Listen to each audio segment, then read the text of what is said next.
नमस्कार मित्रमैत्रिणींनो, काव्य ओवी ब्लॉग्समध्ये तुमचं स्वागत आहे। आज मी तुमच्याकडे एक हेल्प मागत आहे। ती म्हणजे अशी की ओवीला 1.5 ते पावणे 2 महिने झाले खोकला आहे, तो खोकला कमी होत नाही। त्यासाठी मी डॉक्टरांचे तर बऱ्याच वेळा तिला नेलेलं आहे पेणमधल्या डॉक्टरांकडे। होमिओपॅथिक झालं, त्याच्यानंतर ॲलोपॅथिक सुद्धा झालेले आहेत डॉक्टर, तरीसुद्धा अजून तिला तेवढं असं फरक पडलेला नाही आहे। म्हणजे तिचं असं होतं की पहिलं झालं होतं टायफॉईड, तो नॉर्मल टायफॉईड झालं होतं, ते घरच्या घरी बरं झालं। म्हणजे डॉक्टरांच्या औषधांनी जे डोस असतात ते घरीच देऊन ती बरी झाली, ॲडमिट करायची गरज पडली नाही। पण त्यानंतर जे सर्दी झाली, त्यानंतर सर्दी बरी होता होता खोकला झाला। मग ती जवळजवळ 8 ते 10 दिवस गेले, खोकला कमी होता होता परत तिला सर्दी झाली। त्यानंतर परत तिला खोकला तसाच वाढला।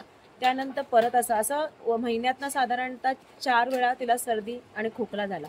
त्यानंतर जो खोकला झाला तिला, तो खोकला असा झाला की कमी होताच नाही, कारण की हा खोकला तिला जो होतो तो रात्रीचा झोपताना येतो। साधारणतः 2 तास तरी किंवा 1.5 तास तरी कंटिन्यू राहतो। अगदी तिला कोणत्याही प्रकारची चैन पडत नाही, इतकं तिला खोकला येतो आणि त्याच्याने तिच्या नाकातनं पाणी येतं। त्याचप्रमाणे जेव्हा खोकला येतो ना, ती वॉमिटिंग पण करते, त्यातनं चिकट काही वेळेला कफ निघतो, काही वेळेला नाही निघत। तर त्यासाठी मला तुमच्याकडे सजेशन हवं होतं की कोणता डॉक्टर तुमच्याकडे असेल तर त्याचं प्लीज मला कमेंट्समध्ये सुचवा, कोणत्या डॉक्टरकडे नेऊ किंवा कोणता मी तिला औषध देऊ असं की त्याच्याने तिला बरं वाटेल।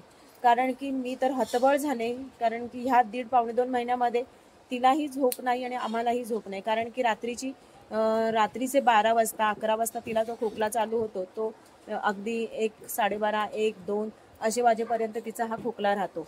त्याच्यामुळे मग तिची झोप तर पूर्ण होत नाही, तिला जो त्रास होतोय त्याच्याप्रमाणे। आणि ती आहे फक्त म्हणजे 4 महिने, अजून वर्षाला 2 महिने कमी आहे, 3 महिने 10 महिन्याची झालेली आहे, 3 वर्ष 10 महिन्याची झालेली आहे। त्यामुळे मला एक्स्ट्राचं सुद्धा तिला औषध बाहेरचं असं देता येत नाही। त्यातल्या त्यात मी अडुलसा वगैरे पण देऊन झालेली आहे, तरी देखील तिला तो फरक पडत नाहीये।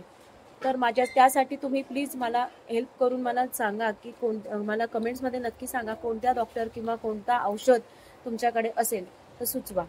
तर त्यासाठी आजचा ब्लॉग होता माझा की तुम्ही मला काहीतरी मदत कराल, ह्यासाठी तुमच्याकडनं मला हेल्प हवी होती। नक्की कमेंट्समध्ये सांगा। धन्यवाद।